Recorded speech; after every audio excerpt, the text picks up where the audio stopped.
오늘 저는 하나님 아버지의 마음을 알아라는 제목으로 여러분과 함께 귀한 시간을 가지고자 합니다. 물론 제가 어디에서 왔는지 아실 거라고 생각합니다. 광고도 나갔을 거라 생각하고요. 그러나 여러분, 이 한국에서 왔는지 아닌지 딱 보면 알 수 있어요. 똑같은 한국 사람임에도 불구하고 그걸 알 수 있어요. 그 양복을 입고 올라오면 알 수 있어요. 좀 더 좁히면 넥타이를 보면 알아요. 요즘 한국에는 이 반짝이가 다 들어가 있어요. 그래서 제가 지난 주간에 그 오렌지 카운티 저쪽에 있는 한 교회에 집회를 했는데요. 그 목사님한테 얘기를 했어요. 목사님, 식사하면서 한국에 들어가실 때에는 양복을 입으시되 스리보톤의 양복은 입지 마세요. 그거 벌써 지나간 지가 2년 됐습니다. 그때 그 목사님이 이 스리보톤의 양복을 하고 있더라고요. 그걸 입고 있으면 시골에서 올라온 줄 알아요. 미국에서 온 줄 모르고. 그래서 외모를 갖고 사람을 많이 이렇게 평가하잖아요. 제가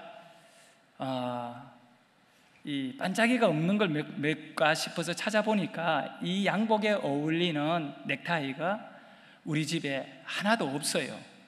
어쩔 수 없이 한국 티를 내면서 이 자리에 서게 되었습니다. 제가 올 봄에 LA 공항을 이제 빠져나가려고 이 검사를 하는데 이 출입국 관리소에 이 몸을 검사하는 여자분이 따로 저를 데리고 한쪽 구석으로 가더라고요. 근데 내가 뭐 특별하게 잘못된 걸 갖고 있는 것도 없는데 나를 데려가더니 당신 넥타이를 한번 보지. 여기에 반짝이가 얼마나 많이 박혀 있었던가. 그러더니 그것이 진짜 보석인가 싶어서 확인을 하더라고요. 그래서 내가 이거는 그런 것 아니고 그냥 액세서리에 지나지 않는다라고 하니까 하는 말이 너무 멋있다면서 그냥 보내주더라고요. 이번에도 나갈 적에 반짝이 많은 걸 메고 나가야 되겠다 생각을 해봅니다. 자, 사랑하는 여러분, 오늘 이 수요일 날 52주 연속으로 이어지는 이 대각성 기도회에 여러분이 오신 것은 하나님께서 특별히 여러분을 통해서 기도의 일꾼으로 삼으시고 또 여러분의 기도로 인하여 하나님이 이 땅에 일하시기를 원하시기 때문에 여러분을 이 자리에 불러주셨다는 것을 믿으시기를 바랍니다. 오늘 성경은 사사시대에 일어났던 그 마지막 사사시대의 끝자락에 일어났던 하나의 이야기를 우리는 접하게 되었습니다. 그 시대에 에브라임 사람 엘가나라는 분이 있었습니다. 그 엘가나는 두 여인과 같이 결혼하게 됩니다. 아내가 둘이 있었는데 한나와 버닌나라는 아내가 있습니다. 이 한 사람 아닙니다. 한나도 있고 버닌나도 있고 바쁘게 살았는 것 같습니다. 저는 지금 저희 아내도 이 자리에 와 있지만 세상 남자들에게 다 물어보십시오. 한 명의 여자와 같이 마음 맞추고 사는 것도 굉장히 어렵다고 생각합니다. 그런데 엘가나는 무슨 능력이 많았는지 두 여인을 데리고 살았습니다. 그것 때문에 또 이렇게 성경에 그 이야기들이 소개되었는지 모릅니다. 엘간나, 제가 이 엘간나에 대해 가지고 원문을 좀 찾아봤어요. 보니까 엘이라는 단어와 가나라는 단어가 합쳐졌어요. 제가 이 교회에 처음 온 것은 그 한국에 계시는 제 그 친구, 저보다 나이는 좀 어립니다만은 같은 신학교를 이렇게 동기로 다니고 또 이렇게 친하게 지내는 조승민 목사님께서 손인식 목사님을 만나는 자리에 꼭 저를 한번 초대해 가지고 같이 식사를 하고 싶다면서 그렇게 얘기해서 제가 이제 운전수로 조성민 목사를 태워서 이 교회를 오게 된 거예요. 그래서 같이 이제 식사하고 대화하면서 이렇게 됐는데 이 갔나 그 중에 조성민 목사님이 토요일 새벽에 여기 오셔서 설교하실 때 마술이 아니라 기적인강 설교 제목을 갖고 한 거로 기억나는데, 그때 이 가나의 혼인잔치 그 이야기를 가지고 예수님이 행하셨던 그 기적의 사건을 갖고 아주 중요한 설교를 하셨어요. 바로 물이 변하여 포도주가 된 기적이 일어났던 그 마을의 이름이 가나라는 동네거든요. 그래서 제가 오늘 이 말씀을 전하기 위해서 성경을 딱 보니까 엘가나더라고요. 혹시 이 가나가 무슨 뜻이 있을까 찾아봤습니다. 그것은 바로 소유했다라는 뜻을 가지고 있더라고요. 이 가나라는 말은 소유했다, 우리말로 표현하면 접수했다, 내 것이다, 이 의미를 갖고 있는 거예요. 그럼 엘가나는 하나님이 소유하셨다라는 의미를 가진 이름입니다. 한나의 남편의 이름이 엘가나. 그런데 여러분, 그 한나의 남편 또 한나가 살았던 그 시대에 이스라엘 백성은 과연 누구의 소유였습니까? 어쩌면 이 질문은 지금 여러분 자신에게 던져질 수 있는 아주 중요한 질문이 될 수 있습니다. 여러분은 누구의 소유입니까? 아내이기 때문에 남편의 소유입니까? 남편이기 때문에 부인에 의한 소유가 되겠습니까? 나는 지금 누구의 소유로 살아가고 있는가? 그것은 매우 중요합니다. 법적인 소유가 아니라 실제 내 삶의 소유가 어디에 속해 있는가 말입니다.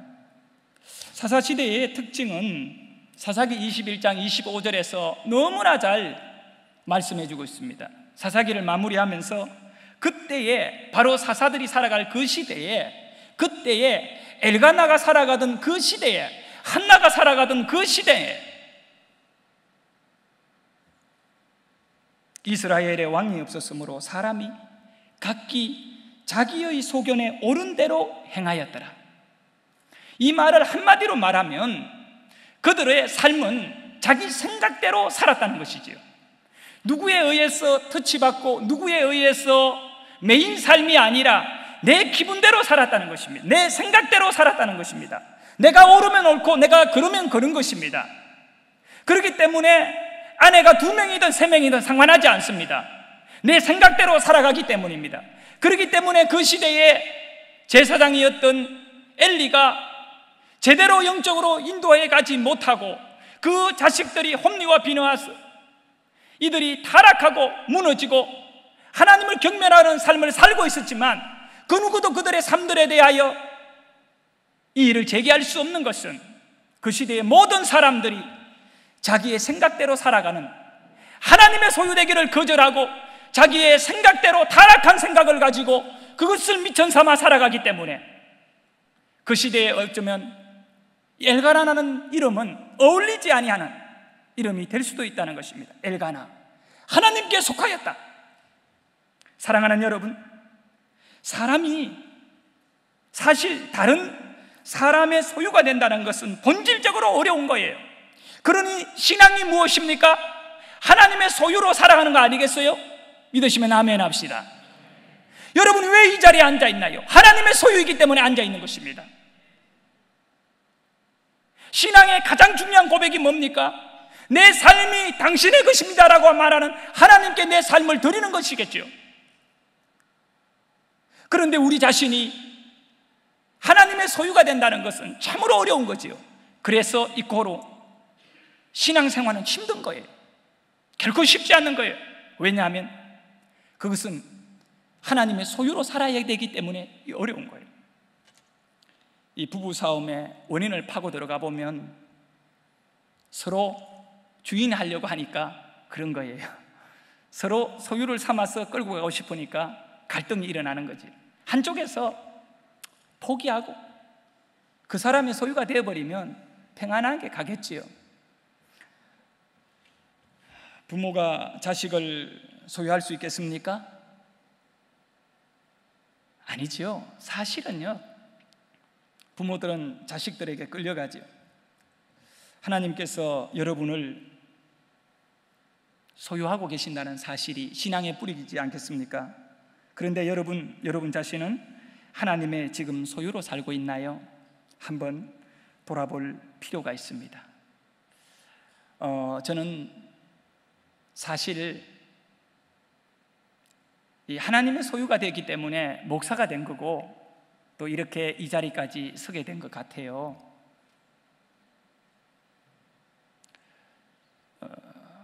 돌아보면 제가 초등학교 6학년을 졸업할 때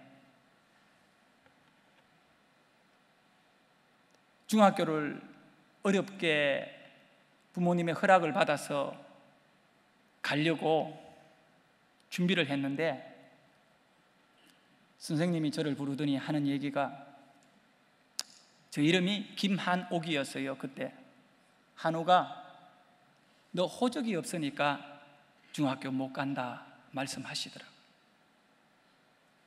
초등학교를 졸업한 그 순간에 저는 호적이 없는 사람인 줄 알게 된 것입니다. 나 부모가 다 있습니다만 우리 부모들이, 어머니와 아버지가 자식을 호적에 올리지도 않았던 것입니다. 그래서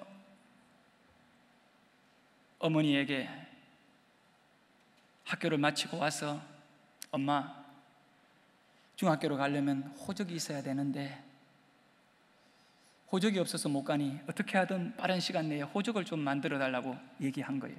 그래 우리 어머니는, 잘 됐네, 호적 없어 중학교 못 가면 안 가면 되잖아. 우리 어머니 입장에서는 제가 학교 가는 것이 너무 부담스러운 일이에요. 하루하루 먹기 힘든 경제적 어려움으로 인해 가지고 내 한 사람이 초등학교를 졸업하고 멀리 타지로 나가게 되면 우리 집에 숟가락 하나가 줄게 되므로 조금이나마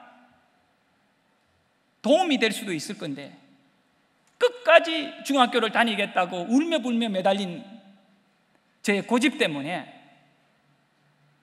한국말로 표현하자면 울며 개자식으로 그냥 가려면 네가 알아서 가라 말 한마디 한 것을 저는 응답이라 여기고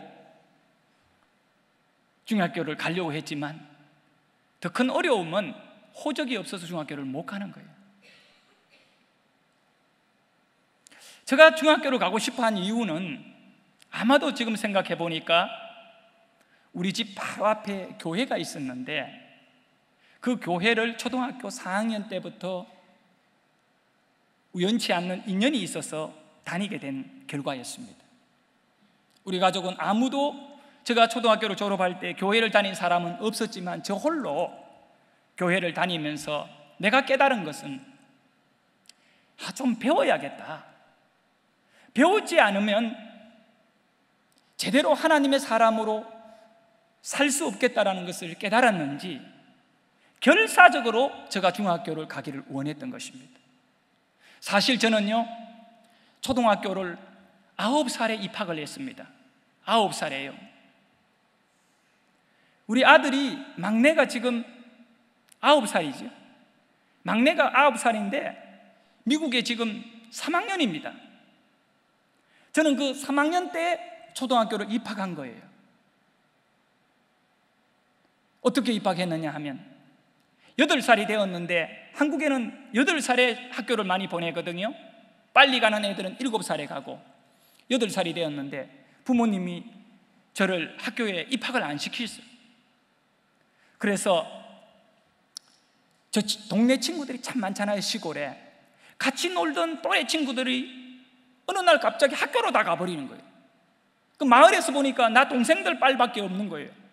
그 걔네들하고 놀고 이런데 내 친구들이 학교를 마치고 와서 가슴에다가 손수건을 달고 자꾸 학교 얘기를 하고 하는데 그 동네 골목길에서 점점 나는 낙후되고 그 아이들은 부러움의 대상이 되고 말은 거예요.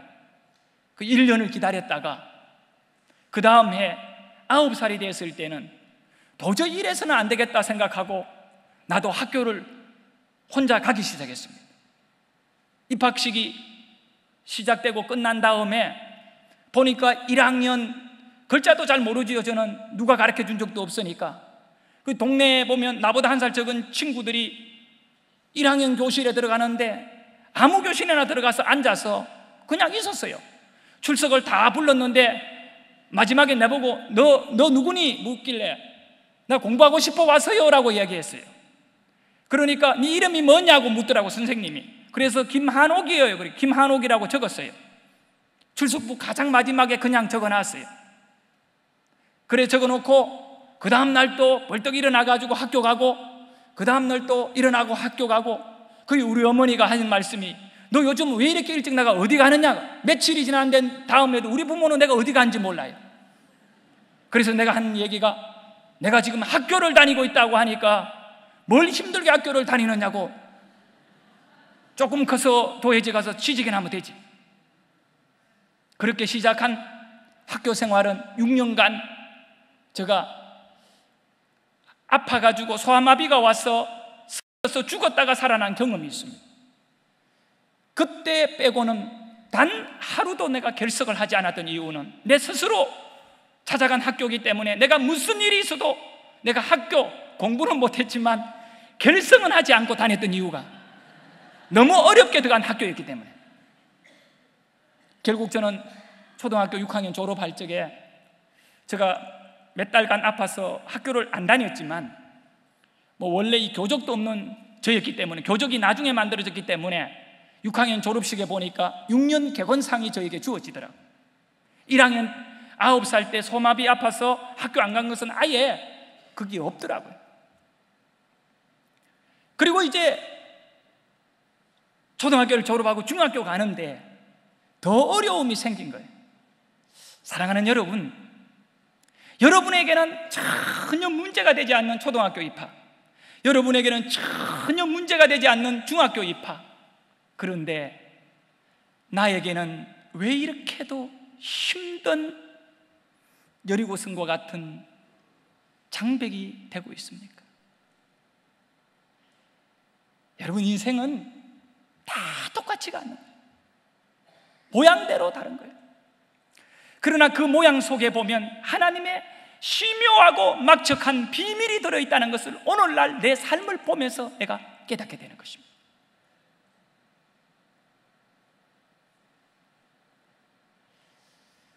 호적이 없으니 중학교를 못 가게 되었잖아요.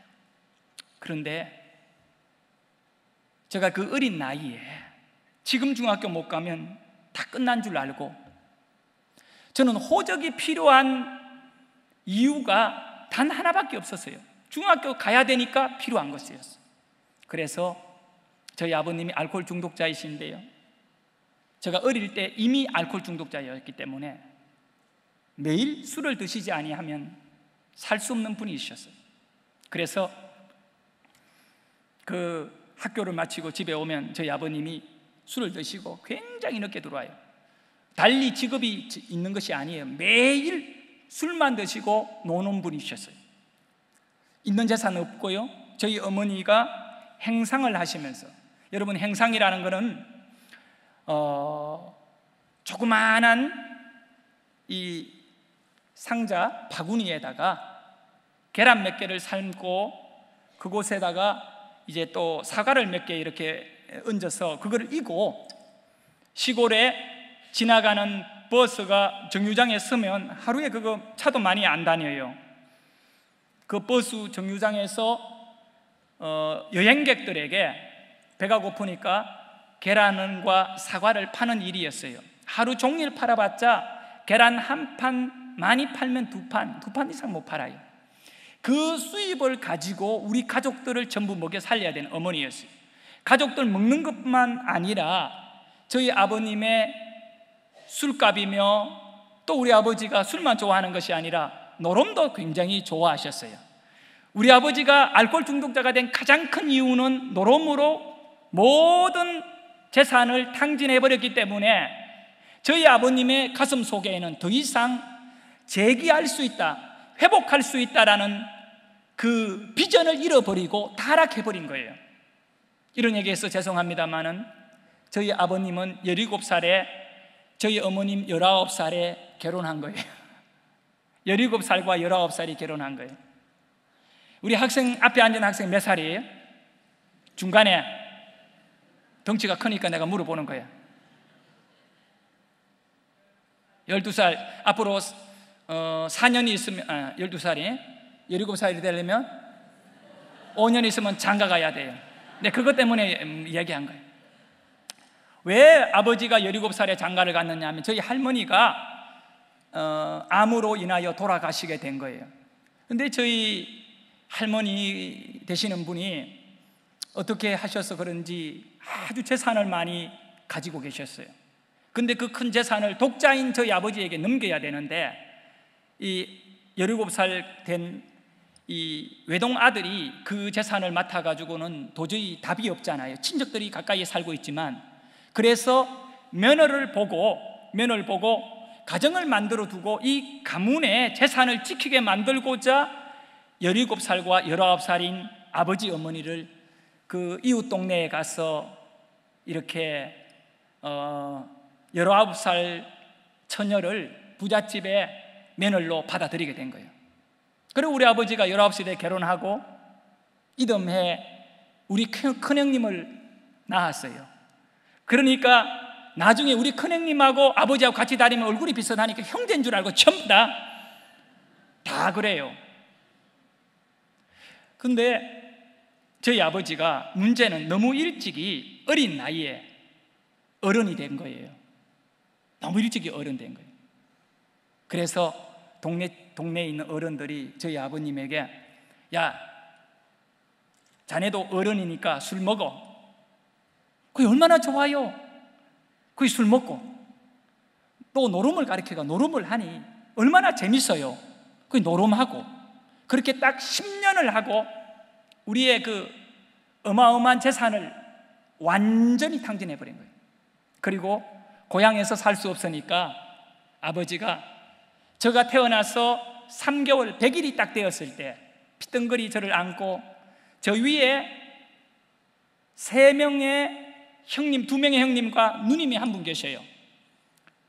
저까지 4명을 데리고 산골짜기 더 먼, 우리는 약간의 도회지에 살았는데 더 산골짜기로 들어가게 되는 것입니다. 그리고는 저희 아버지가 그때부터 자신의 어머니가 물려준 재산을 지키지 못한 것에 대한 죄책감을 가지고 또 아무리 노력해도 그 많은 재산을 다시 찾을 수 없다라는 절망감을 가지고 사람이 타락해버릴 거예요. 나는 저희 아버지의 인생을 보면서 꿈을 잃어버린 사람들의 삶이 얼마나 비참한가를 알게 되는 거예요. 그러나 예수를 믿게 되면 세상의 모든 잃어버린 꿈이 다 회복되는데 우리 아버님이 온전히 젊은 시절에 예수님을 만난 적이 없기 때문에 그런 세상 것으로만 불평하다가 세상 것을 한탄하다가 자기의 능력의 한계를 내려다보고 자살하지 못하여 살 수밖에 없는 그 처절한 신음하는 것을 보면서 정말 예수님은 저희 아버님 같은 사람에게 필요한 분이라는 것을 알게 된 거예요. 그 아버지의 술 먹고 밤 12시, 1시에 들어오시는 아버지, 들어오면 저희 어머니를 때리고 폭행하고 저녁마다 싸움을 하는 그 고통스러운 가정 속에 단칸방 하나에 온 가족이 살아야 되는, 그것도 셋집에 살아야 되는 이 어려움 속에서 저는 중학교를 가야 되기 때문에 술 먹고 들어오는 저희 아버지의 바지자락을 잡고 아버지, 나에게 호적을 만들어 주세요. 그런데 여러분, 요구할 때에도요 정확한 이유를 갖고 요구해야 돼요. 아까 저희 찬양을 인도하시는 목사님이 말씀하셨지요. 이 목표를 가지고 기도하자고. 우리가 이런 문제를 갖고 딱 목표를 갖고 기도하자고. 내가 우리 아버지에게 목표를 딱 얘기했어요. 내가 뭐 중학교 가고 싶으니 만들어 달라면 더 부담스러워 안 만들어요. 뭐라고 얘기했느냐 하면 낳았으면 호적은 만들어 줘야지. 낳았으면 호적은 올려줘야지. 그렇게 붙들고 매달렸어요. 그때 우리 아버지가 한 말이 뭔지 알아요? 야, 호적 없으면 군에도 안 가고 좋아. 그렇게 또 자기 방어를 하더라고요. 그래서 내가 우리 아버지에게 군에 가도 좋으니까 호적 만들어 달라고 우리 아버지는 술 먹고 자식이 뭘 요구하는지를 잘 알지도 못하시기 때문에 그저 자기 생각으로 발길질로 나를 찼을 때, 그 초등학교 졸업하는 6학년 아이가 뭐 힘이 있습니까? 저 구석에 내동댕이 치는 거예요. 또다시 아버지에게 가서 붙들고 온 얼굴에 멍이 나고, 우리 아버지를 너무나 심하게 내가 붙들고 말도 안 되는 거지, 막 호적 만들어내라고. 우리 아버지 볼 때는 말이 안 되는 거예요. 그럼 제가 볼 때는 그게 내가 살고 죽는 문제와 같은 거지. 그렇게 때려도 붙들고, 그러니 우리 아버지가 한 일주일간 시달리더니 저에게 어느 날 아침에, 겨울 방학인데요, 6학년 졸업하고 겨울 방학이 시작되는 거예요. 졸업 때가 되었어요. 아침에 일어나시더니, 한호가 내가 네 호적 만들어 줄게, 네 이름 네가 지으라, 이렇게 말씀하시더라고요. 왜 그랬느냐 하면, 제가 한옥이에요. 여러분, 한국 사람이 지은 집이 무슨 집이에요? 미국 사람 집이 무슨 집이에요? 양옥. 그런데 그 한옥이냐 양옥이냐 그게 문제가 아니로, 학교에서 선생님이 출석을 부르고 뭐 이럴 때, 뭐 얘기할 때 나를 부를 때 뭐라고 하냐면 오가 그래요. 그 우리 반에는 순옥이도 있고 한옥이도 있고 옥자가 뭐 몇 명 있거든요. 한 반에 한 70명씩 앉아 있었으니까 그때. 그러면 서너 명이 선생님에게 쳐다봐야 돼요. 근데 그때는 여자밖에 없어요. 우리 친구들이 학교 다닐 때 어린 마음에 이름 때문에 제가 상처를 많이 받았어요. 저를 보고 여자라고요, 남자가 계집 아이 이름을 갖고 있다고, 오기가 뭐냐고. 그래서 내가 너무 싫어가지고 다른 이름 했으면 좋겠다고 얘기를 많이 했는데, 그것을 우리 아버지가 네 한옥이가 싫으면 네 이름 네가 지으라더라고요. 그래서 제가 이 이름 저 이름을 막 짓다가 결국 지을 것이 없더라고요. 그래서 옥자인데 그걸 꺾어 내려가지고, 나중에 목사가 되려고 그랬는지 겸손해야 되잖아요. 그래가 교만한 옥을 꺾어 내려가지고 욱 하고 엎드러진 거예요. 그래서 저 이름이, 저 아버지한테 이야기했어요. 아버지, 그냥 김한욱이라고 해주세요. 비슷하면서 바뀌어진 거 있잖아요. 그래서 김한욱이라고 해주세요 라고 얘기하므로, 저희 아버님이 한자에 능통한 분이에요. 그래서 욱이라 그러면 빛날 욱자를 하자 그러더니, 이 빛날 욱자를 써서 한욱을 호적을 만들어 나중에 한 달 뒤에 법원에서 내 호적이 만들어졌다라는 것이 날아오므로 저는 중학교를 들어갈 수 있는 길을 열게 되는 겁니다. 그런데요, 여러분, 호적은 만들어졌는데 친구들은 이미 중학교 들어갈 명단에 다 올라가 보고 저만 못 가는 거야. 늦어가지고. 이것이 이미 교육부로 다 넘어가 버리고, 지금은 이미 입학 절차가 다 끝난 다음에 내 것이 만들어졌기 때문에 선생님이 늦었고 내년에 가라 그러더라고요. 내가 9살에 학교 간 것만 해도 힘들었는데 중학교까지도 내년에 갈 수 없어요. 저는 이미 그때 타지로 나가서 일해야 될 몸인데 어떻게 일하다가 학교로 다시 복귀할 수 있겠어요? 돈이 있습니까? 교육적 가치관이 있는 집안입니까? 그래서 내가 선생님한테 원래 꼭 가야 되니까 좀 보내달라고 하니까 안 된다는 거예요. 이미 모든 것이 다 끝난 지가 한참 됐으니까. 여러분, 나는 어저께 우리 아내가 오늘 새벽에 새벽 예배를 나가다가 우리 아내가 저에게 얘기해 주셨어요. 뭐라고 말씀을 하셨느냐 하면, 여보, 당신 친구 그 우영이하고 병구를 꼭 기도해서 전도해야겠어요. 그 고마운 친구들 당신이 기도 안 하면 어떡해요? 꼭 구원해야 돼요. 나는 그 친구들을, 그러니까 우리 아내가 하는 얘기가 내 친구들을 위해가 기도하겠다는 거예요. 자기가. 거기 병구라는 친구가 있는데, 이 아이는 내가 6학년 졸업할 때 우리 반의 반장이었어요. 이 친구가 내가 중학교를 못 가는 걸 가슴 아파하는데, 같은 이 면소재지에 살았는데 내가 호적이 만들어진 것을 친구가 알게 된 거예요. 너무너무 기뻐가지고. 근데 선생님은 안 된다고 하니까 대구에 있는 자기 외삼촌이 칠곡교회 부목사였는데 그 교회의 그 부목사인 외삼촌에게 전화를 했어요. 삼촌, 우리 반에 예수 잘 믿는 친구가 있는데 얘가 호적 없어 중학교를 못 갔어. 그러니까 삼촌이 혹시 지금 중학교 갈 때 있는지를 한번 알아보고 있으면 하나 추천해줘.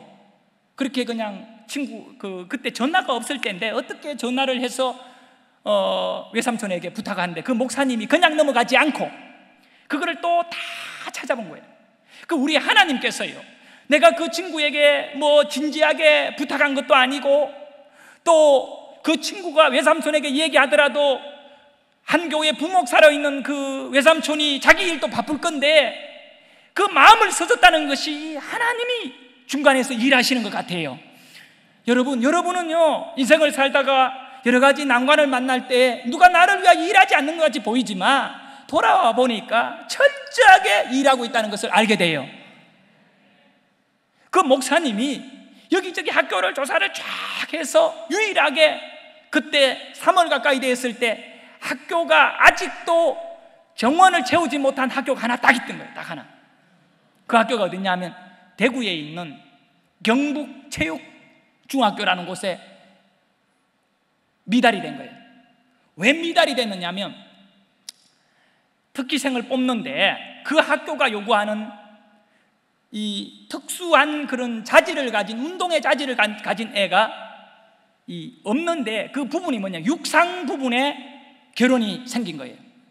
그래서 육상 부분에 어떤 수준만 들면 뽑아주는데 그 중학교 과정에 인원이 비었다고 우리 친구에게 연락이 간 거예요. 저는 경북 청송에 그 산골짜기에 살아갔거든요. 그래서 이 친구가 내게 오더니 외삼촌이 경북 체육중학교에 결혼이 있으니까 네가 오늘부터 달리기만 연습하면 된다는 거예요. 그래서 그 2월 말 2월 달 청송 겨울은 너무너무 춥거든요.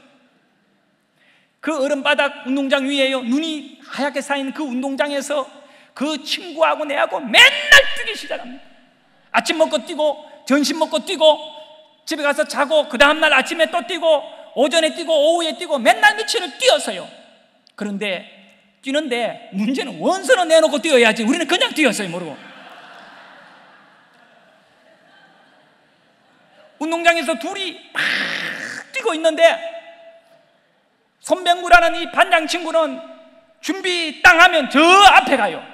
나는 한참 가보면 한 10m 정도 차이 나요. 100m 뛰는데도. 너무너무 힘들어하니까 이 친구가 너 하면 된다고 열심히 뛰라고. 그래서 맨날 철없이 운동장에 와가 뛰면서 뭐 어떻게 선생님이 겨울방학이 이제 되었으니까 학교에 오셔야만이 뭐 원서를 쓰는데 그 철없이 그냥 선생님 올 때까지만 뛰고 있는 거예요. 그런데 갈라디아서의 말씀과 같이 때가 차며 정말 하나님께서 메시아를 우리에게 보내신 것과 같이 어떤 때가 되었는데 그 운동장에 누가 나타났냐면 담임 선생님이 그날이 딱 숙직하는 날이 딱 걸린 거예요. 우리가 막 뛰는데 선생님이 운동장을 가로질러 가다가 우리를 불러, 야 얘들아 봐라. 그 우리가 가까이 다가가니 너희들 뭐하니? 그 친구가 얘기했습니다. 한욱이가 이제 여기에 이 면에 있는 학교를 못 가게 되었으니까 대구에 있는 체육중학교를 가기 위해 뜁니다. 그러니까 원서 썼느냐고. 선생님이 써줘야 쓰지요. 그래. 담임 선생님이 안 썼잖아요. 그러면 하는 얘기가, 병구야 니는 한번 뛰어보면 될까 말까 하지만 한욱이는 절대 안 돼. 제가 사실 9살에 소아마비를 앓아서 의식을 잃어서 그 다음날 묻으려고 동네 사람들이 왔지만 저 숨이 안 끊어져서 묻지 않았거든요. 단 3시간만 숨이 끊어졌으면 묻었을 건데 의식은 왔다 갔다 했지만 몇 바퀴 뛰어가 내버려둔 거예요. 그런데 내가 살아나가지고 목숨이 찔긴 거예요. 살아나서 이렇게 회복됐는데 제가 한 거의 1년간은 걷지 못했어요. 이 소아마비 온 왼쪽 다리가 힘이 하나도 없고 오른쪽 물건을 들지도 못했어요. 지금은 뭐 그 아무 지장이 없는데 그럴 때는 그랬어요. 그렇게 해서 정말 저보다 4살 많은 누님은 아예 학교를 안 다녔어요. 우리 집에는 학교 안 다니는 게 정상이거든요. 그래서 우리 누님이 나를 업고 학교까지 데려다 준 거예요. 그렇게 몇 달을 했거든요. 그러다 보니까 내가 못 뛰는 거야. 그 초등학교 때 소아마비 앓은 지가 한 5년밖에 안 되기 때문에 여전히 온전한 몸으로 회복되지 않고, 사춘기가 지나면서 중학교, 고등학교 시설이 지나면서 온몸이 정상적으로 회복되기 때문에 우리 선생님이 체육 시간에 잘 못 뛰는 저를 알기 때문에 병구 너는 모르지만 한옥이 너는 어렵다, 그러고는 그냥 들어가 버려요. 그러니까 내가 선생님 원서 좀 써주세요 가니까 무슨 원서는 원서, 그래도 그냥 들어가 버리더라. 그래도 뛰었잖아. 왜? 중학교는 그게 밖에 갈 데 없기 때문에 뛰었어요. 그리고 나중에 선생님이 저희 집으로 사람을 보내서 학교를 좀 오래요.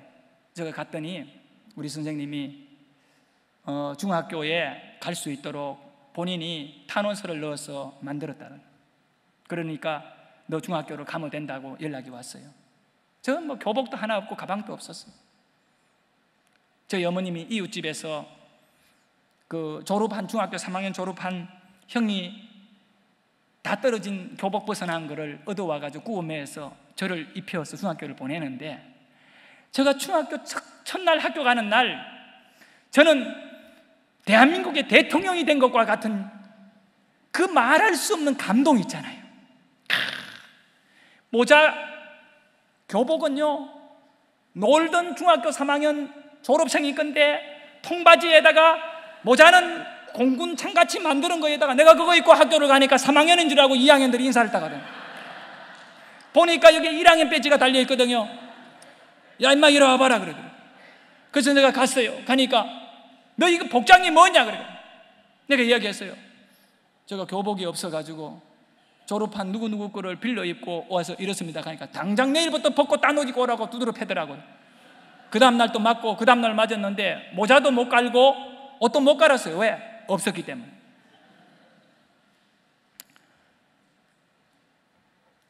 우리 선생님이 운동장에 뛰고 있는 나를 보고 불쌍히 여긴 거예요.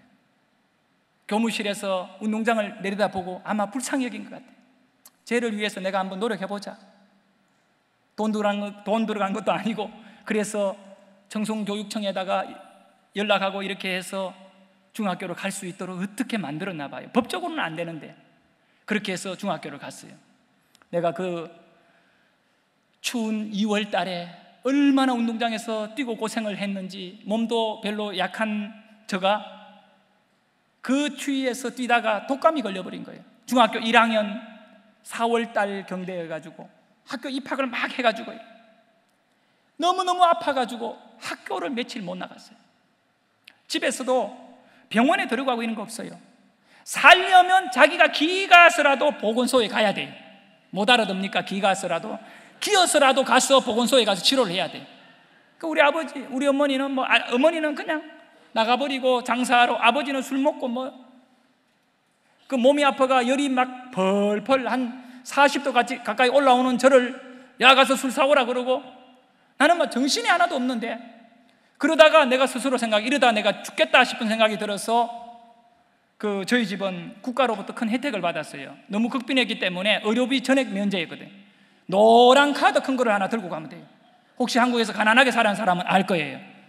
30년 전, 40년 전의 말입니다. 그래서 그 카드를 들고요 보건소를 찾아갔잖아요. 보건소에 내미니까 보건소 원장이 벌써 술이 째려가지고, 그분 알코올 중독자인데 코가 늘 빨간 최의사예요. 내가 잊어버리지도 않아요. 그분 저를 진단을 딱 하는데 재정신도 아닌데 진단을 해요. 하더니 몸이 이렇게 심한데 왜 이제 왔냐고. 근데 이제 저는 무료로 진료하는 이 증을 갖고 있기 때문에 그걸 내미니까 네 이름이 뭐냐 묻더라고요. 그래서 제 이름이 김한욱입니다. 그러니까 아니 본명이 뭐야 그러더라고요. 이 사람이 옛날에 내가 한옥이라고 불린 거 의아하나? 너무 궁금했어요. 거기는 없는데. 그래가 저 원래 이름은 한옥인데 한옥이가 여자 이름이라서 한옥이로 바꿨어요. 그래. 여기는 한옥은 없어 그러더라고요. 그래서 내가 그럼 무슨 얘기입니까? 그러니까 네 호적 이름이 뭐냐고. 아예 우리 아버지가 김한욱이라고 만들었어요. 그랬습니다. 그러니까 이 사람이 하는 얘기가, 의사가, 야, 김한욱은 지금 1살이야. 네가 지금 중학생이다며? 나는 뭐 1살인지 몇 살인지 나는 몰라요. 그냥 내가 10몇 살인 줄만 알고 있어요. 근데 딱 서류에 보니까 41살인 거야. 우리 아버지가 호적을 올리면서 그냥 그 해에 올려버린 거예요. 서류가 착오가 일어나 버린 거예요. 그래서 내가 이야기했죠. 우리 아버지가 내 중학교 보내려고 호적을 올렸는데 이게 착오로 이래 됐습니까? 야, 누가 중학교 갈 때 호적을 넣냐고. 태어나면 오르지 그러더라. 그 우리 아버지는 그래 했어요. 그러니까 시끄럽다, 다음부터 이웃집에 아이들 거 빌려 오지 마라 그러더라고. 그러더니 엉덩이를 까고요, 다른 사람 거 돈 안 내려고 빌려온 줄 알고 얼마나 주사를 깊이 놓아가지고 아픈지. 집에 왔어요. 내가 집에 와서 우리 어머니한테 저녁에 들어오자마자 엄마 내가 호적에 1살 돼 있다 하니까, 야, 니 중학교 갔으면 됐잖아. 그리고 저는 그 일로 인하여 대한민국 최연소 중졸이 되게 되는 것입니다. 여러분, 3살 때 중학교 졸업한 친구 있으면 나와봐라. 내가 내일 전심을 멋지게 사줄게. 그 인생의 비밀은 이런 거예요. 2학년 때는 2살, 3학년 때는 3살. 다 지금 생각해 보니까 부모 잘 만나서 일어난 결과인데, 내가 더 재밌는 거는 교육청이 선생님이 호적 만들었습니다라는 얘기만 듣고 어떻게 나를 1살짜리를 입학시킨. 전부 다 눈이 다 멀어서. 중학교도 눈이 멀고 담임선생도 눈이 멀고 저 교육위원회도 교육청에도 눈이 멀고 그 중학교 1학년 담임선생도 그걸 모르고 있는 거야. 내가 1살인지. 그 내가 말 안 했지 뭐. 졸업할 때까지 아무 말 안 해가 아무도 몰랐어요. 그런데 이제 졸업할 때가 딱 문제가, 내가 알고 있잖아요. 내가 이미 알았기 때문에. 그래서 졸업할 때 이제 고등학교는 저희 형편에 못 가요.